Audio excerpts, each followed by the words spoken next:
On this Columbus Day, we are setting sail, trying to discover 80 degrees with a mix of sun and 70s right now.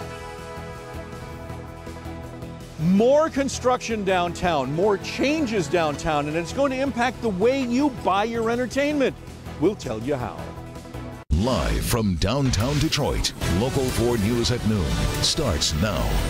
Good afternoon, everybody. Thank you so much for joining us. The warm weather tops our news at noon, and Brandon is here with a closer look at what we can expect for the rest of the day. And more importantly, Brandon, when reality is going to set in, because it can't be summer for the rest of the year. I don't have anything in the 7-day that is super cold or a huge transition, so we hang on to this late summer-like feel here. Happy Columbus Day, everybody.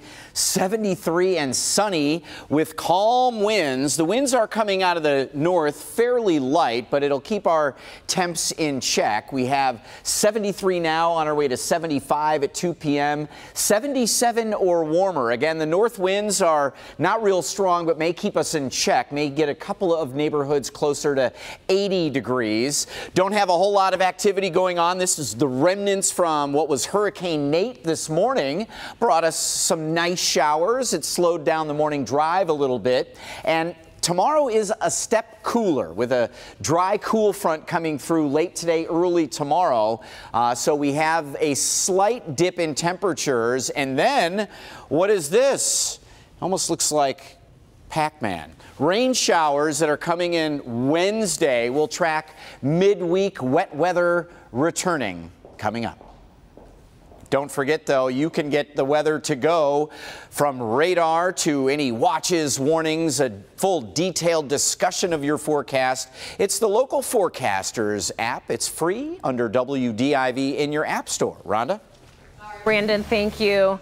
A week after the deadliest mass shooting in recent U.S. history, investigators still have more questions than answers.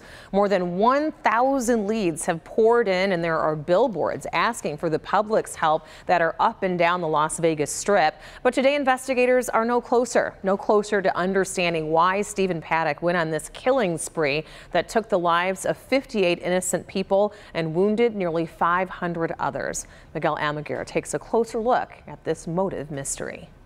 I got a guy shot in the corner. This morning, police are scouring new images like this.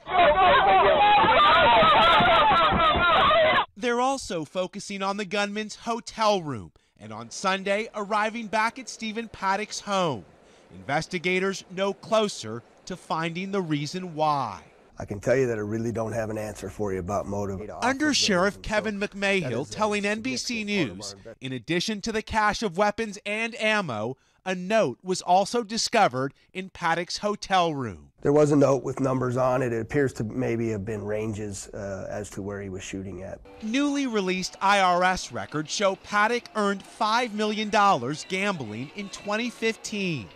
One gun dealer telling police he sold Paddock tracer rounds last month, bullets that leave a visible trail in the dark, but were not used in the massacre.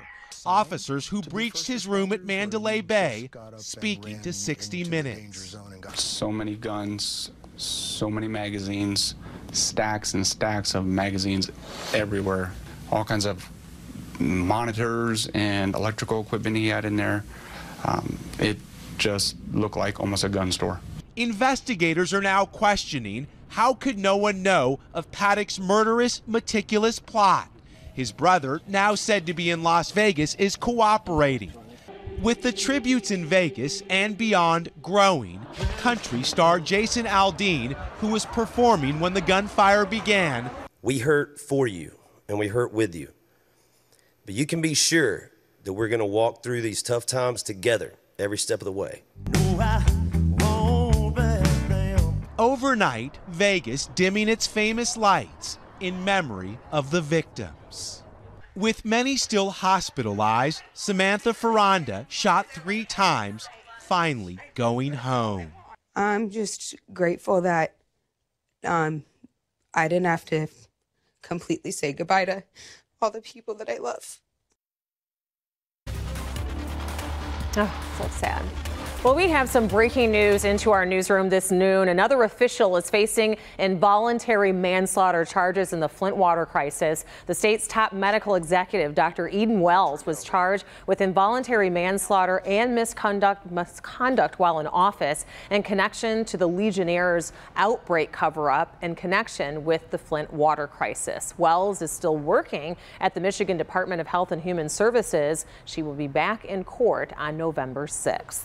Also this noon, police need your help finding a suspected shoplifter. And now we do have our first really clear images of who police are looking for. Take a look. Livonia police say that back in August, this man, he entered the Target store there in Livonia, located on Plymouth Road. The suspect stole an air purifier that cost $225 and then came back to the store to return it using a fake Texas identification. When confronted by security, he fled and got into a black sedan. But police want to track this guy down, so if you recognize him, know where he is, you should contact the Livonia police right away. Meanwhile, this noon, the White House released an aggressive list of DACA demands that it says must be included if Congress wants legislation. DACA is the program that protects undocumented immigrants who were brought into the United States with their families as young children.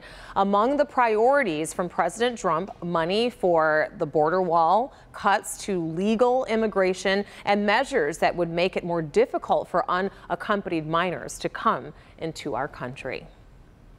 Diplomatic relations between the United States and Turkey have taken a turn for the worse. Both countries have now suspended visa services to the other, making it difficult to travel between the United States and Turkey now.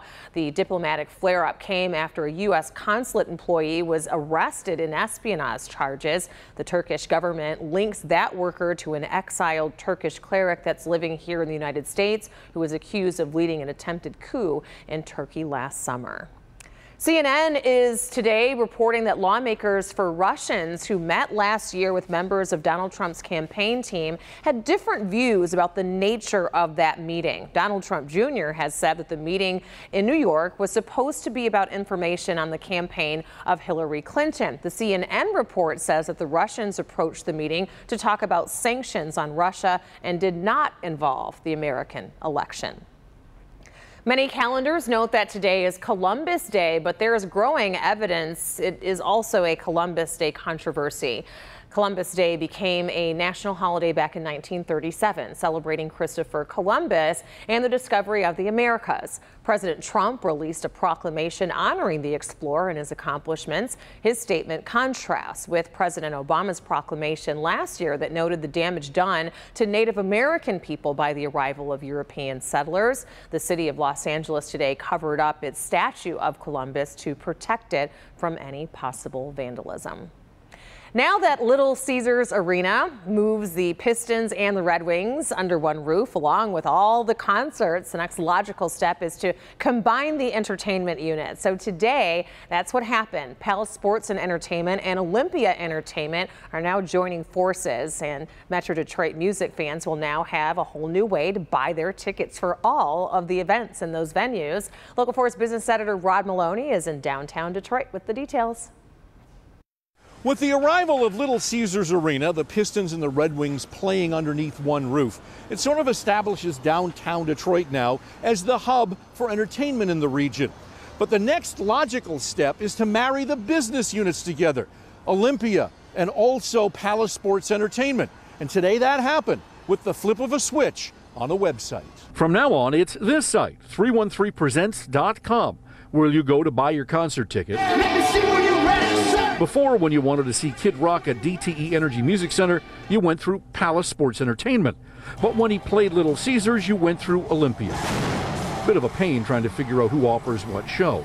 Olympia Entertainment CEO Tom Wilson tells us this should help end the confusion and even bring more acts to town. I think we can build the amount of talent that comes through here by being a little bit more creative, by taking a few more chances, and by working together, really working together as an organization to focus in on the music business. He also believes entertainers will have more incentive to come and play Detroit, offering half a dozen venues from Meadowbrook's tiny to Comerica's huge. Wilson cites Sting as an example. This has played the Fox Theater when they want to do an acoustic tour. They've played DTE sometimes when they want to be outside, and other times he's actually played at the Palace, and so he's done an arena tour. This consolidation also ends the competition. Instead, everyone's going to be pulling in the same direction. But having everybody under one site and under one roof so that we can actually establish a culture, I think that's really going to help us move quickly along the path. You may have noticed this construction along Woodward Avenue next to the Little Caesars Arena, also the headquarters for Little Caesars. And it is the building where they're going to make the new corporate headquarters. And moving in here will also be the Palace Sports Entertainment people, and that will happen next month. In downtown Detroit, Rod Maloney, Local 4. Everybody's coming to Detroit. All right, Rod, thank you. Raging wildfires lighting up the California sky. We'll take a look at what communities are impacted and how close firefighters are to containing it. Plus, unprecedented crisis. A refugee crisis in Asia is intensifying, why it is becoming one of the biggest humanitarian crises in the world. Hi, this is... Welcome back, everybody. We continue to follow a developing story and a troubling one in the Southeast Asian nation of Myanmar, which used to be called Burma. It involves members of a Muslim minority known as the Rohingya, and it's an uprising by Rohingya militants has led to a government military crackdown, which has forced 500,000 people of Rohingya to flee to neighboring Bangladesh. Refugee camps are jammed, and volunteer doctors fear an epidemic could break out. The recipe for development of an epidemic is here. This is a perfect storm for development of a cholera epidemic. Citizens in Myanmar are being told by their government that the crackdown on the Rohingya is a response to terrorism. The United Nations report sees the action as ethnic cleansing. The United States is urging the Myanmar government to let the Rohingya refugees return to their homes. And tragedies are continuing to befall there as those seeking shelter in Bangladesh. There was a boat filled with refugees that capsized on a river on Sunday, with 12 refugees drowning. 23 other people on the boat survived and are receiving assistance in Bangladesh. Boat accidents involving Rohingya refugees have claimed more than 150 lives in recent weeks. A closer look here at home of these California wildfires in the Napa Valley, and firefighters are battling these fires. A 200-acre fire swept through the northern California hills, forcing fire officials to issue several evacuations late Sunday night. There are at least 2 other fires still burning in the area, and heavy smoke has spread throughout the region. Continued strong winds and dry conditions have prompted a red flag warning, meaning an elevated risk for danger. Close to 3 weeks after Hurricane Maria hammered Puerto Rico, a Metro Detroit family joins the chorus that is pleading for help for this island. Shannon Vidal is from Puerto Rico but lives right here in Oak Park. His mother was on the island when that Category 4 storm hit. He was able to get her out weeks later and away from the devastation for at least a few days to visit with family here. But for 2 whole weeks, he had no idea if she survived or not because he was unable to contact her. Very hectic. Very, very hectic. Just trying to get in contact. I wanted people to understand the severity of the situation. Can't imagine 2 weeks of wondering if your loved one is alive or not. The island is still largely without power. The people there still need clean water, food, and fuel. So the crisis there continues. Still to come, we have Brandon with a look at our summer-like weather around here and how long it's going to last. Well, the nation is divided, and we're on the warm half of things in the 70s, while some folks out west 32 in Denver right now with snow coming down. We are tracking a little bit of wet weather returning in your 7-day. It's not today. The Nova. Well, welcome back, everybody. Municipal services in Gulf Coast communities in Alabama are busy today repairing beaches disrupted when Hurricane Nate came ashore over the weekend. Floodwaters that covered highways and shut down casinos like in Biloxi, Mississippi, where floodwaters are now receding. Remnants of Nate have moved on, but still knocking out power and bringing heavy rain into the Carolinas. Several suspected tornadoes caused damage in those areas on Sunday. And Brandon, we even saw a little bit of Nate around here. We saw Nate last night. This is very common of some of the sunset shots that we have on Local 4 Storm Pins. The clouds from Nate came in the evening hours and made for some beautiful colors in the sky.